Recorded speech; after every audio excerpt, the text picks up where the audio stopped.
اعوذ باللہ من الشیطان الرجیم بسم اللہ الرحمن الرحیم۔ ناظرین محترم و سامعین کرام، السلام علیکم ورحمۃ اللہ وبرکاتہ۔ قرآن پڑھتے وقت جو ہم عام طور پر غلطیاں کرتے ہیں ان کی طرف ہم متوجہ ہونا چاہ رہے تھے اور ان کو کیسے صحیح کیا جائے۔ 4 غلطیاں ہم آپ کے سامنے پیش کر چکے ہیں۔ آج ہم 5ویں غلطی کی طرف توجہ کرنا چاہ رہے ہیں، سکتہ کرنا، کہ جب بھی ہم کوئی جملہ عبارت پڑھتے ہیں تو اس میں آہستہ پڑھتے وقت اور تیز پڑھتے وقت معنی اور مفہوم کیوں تبدیل نہیں ہوتے۔ مثال کے طور پر میں آپ کے سامنے ایک جملہ لکھتا ہوں کہ وقف کرتے وقت آواز اور سانس ختم ہو جاتی ہے۔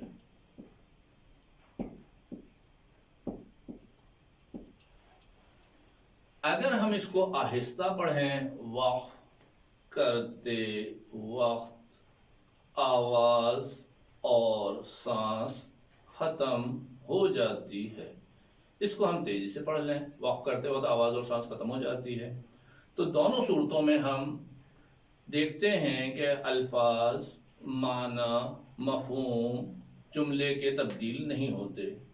اسی طریقے سے جب ہم قرآن کو پڑھتے ہیں، چاہے آہستہ پڑھیں چاہے تیزی سے پڑھیں، اگر ہم قوانین کا لحاظ رکھیں گے، خیال رکھیں گے، تو معنی اور مفہوم تبدیل نہیں ہوں گے۔ وہ کیا چیز ہوتی ہے جو معنی اور مفہوم کو محفوظ رکھتی ہے؟ ہم اس کی طرف توجہ کرنا چاہتے ہیں۔ سکتہ ہم کہتے ہیں کہ جہاں آواز رک جاتی ہے لیکن سانس نہیں ٹوٹتی، جیسے ہم کہتے ہیں جاؤ مت رکو، جاؤ مت رکو، یہ جو ہم آواز روک رہے ہیں اس کو سکتہ کرنا کہا جاتا ہے۔ جب ہم کلمات کو پڑھ رہے ہوتے ہیں تو ہم دیکھتے ہیں کہ اگر ہم نے جاؤ اس پر سکتہ کیا اور مت رکو کہا تو عبارت یہ بنے گی کہ آپ چلے جائیے، رکیے نہیں۔ لیکن اگر ہم نے سکتہ آگے جا کے کیا اور کہا جاؤ مت رکو تو اس کا ترجمہ کیا ہوگا کہ آپ نہ جائیں، ٹھہر جائیں۔ تو سکتہ ایک مہم چیز ہے کہ اگر صحیح مقام پر سکتہ نہیں کریں گے تو معنی بالکل تبدیل اور برعکس بھی ہو سکتے ہیں۔ اس لیے قرآن میں اس کی نشاندہی کی گئی ہے۔ لیکن ہم ایک دوسرے سکتے کی طرف اشارہ کر رہے ہیں، وہ یہ ہے کہ جب ہم آہستہ پڑھتے ہیں یا جب ہم تیز پڑھتے ہیں تو معنی اور مفہوم تبدیل کیوں نہیں ہوتے ہیں۔ اس کی اصل وجہ کیا ہے؟ دیکھیے، ہم ہر کلمے کے بعد ایک سکتہ کرتے ہیں، وقف کرتے وقت آواز اور سانس ختم ہو جاتی ہے۔ جب ہم صحیح جگہ پر سکتہ کرتے ہیں تو کلمے کو چاہے آپ آہستہ پڑھیں چاہے تیزی سے پڑھیں تو وہ عبارت اپنے صحیح معنی اور مفہوم کے اوپر باقی رہتی ہے۔ لیکن اگر ہم الفاظ میں صحیح مقام پر سکتہ نہ کریں اور کلمے کو مکمل نہ ہونے دیں یا کلمے کو توڑ دیں یا آدھا کلمہ دوسرے کلمے کے ساتھ متصل کر دیں تو معنی اور مفعول کیا ہوتے ہیں؟ آپ غور کریں، ہم وقت کے اوپر سکتہ نہیں کرتے بلکہ توڑ دیتے ہیں۔ وا قف کر تے وا قد آ وازا ورسا نسخہ۔ دیکھیے، میں نے وہی عبارت پڑھی ہے لیکن جہاں مجھے کلمے کو مکمل کرنا تھا وہاں مکمل نہیں کیا ہے اور غلط مقامات پر سکتہ کیا ہے، تو وہی عبارت بالکل تبدیل ہو جاتی ہے، وقف کرتے وقت آواز اور سانس ختم ہو جاتی ہے۔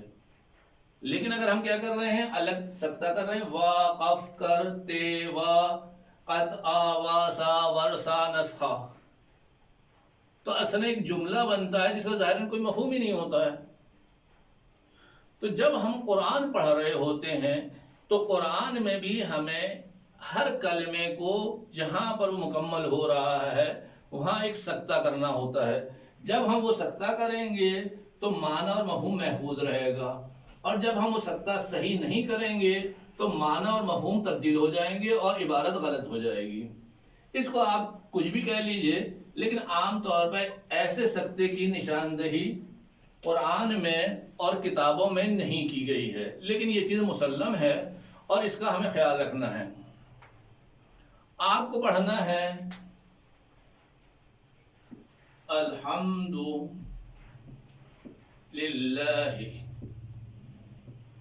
یہاں پر آپ کو الحمد للہ پڑھنا ہے۔